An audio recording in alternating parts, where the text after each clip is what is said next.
আমরা ছাত্র জীবনে বা কলেজ জীবনে ভার্সিটি জীবনে বা পড়াশোনা শেষ করে যারা বিদেশের মাটিতে শ্রমিক হিসাবে আসে তাদের যেসব সমস্যা হবে তা বলার বাহিরে।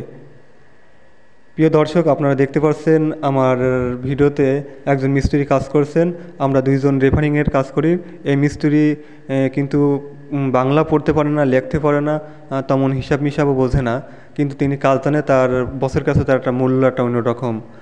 আর আমি আমি তার হেল্পার হিসাবে আমি ইট এনে দিয়ে এটা করি সেটা করি। আমাদের রেফারিংয়ের কাজ আমার অনেকগুলো ভিডিও ছাড়া আছে, দেখলে বুঝতে পারবেন আমরা কী কী কাজ করি।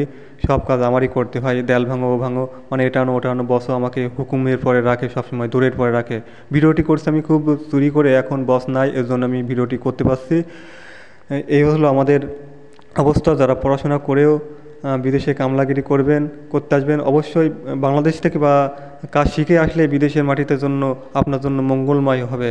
যারা বিদেশে আসতে চান অবশ্যই কাজ শিখে আসবেন, হাতের কাজ, যে কোনো একটা হাতের কাজ শিখে আসবেন। ওই কাজের পরেই আপনি বিদেশে আসলে আপনার জীবন একটু সুখময় হলেও হবে। সবাই ভালো থাকবেন, সুস্থ থাকবেন। কাজের সময় ভিডিও করছি খুবই চুরি করে। সবাই ভালো থাকবেন এবং আমার ইউটিউব চ্যানেলটি সাবস্ক্রাইব করবেন। যারা ফেসবুক পেজ থেকে ভিডিওটি দেখছেন অবশ্যই পেজটি ফলো দিয়ে পাশে থাকবেন। ধন্যবাদ।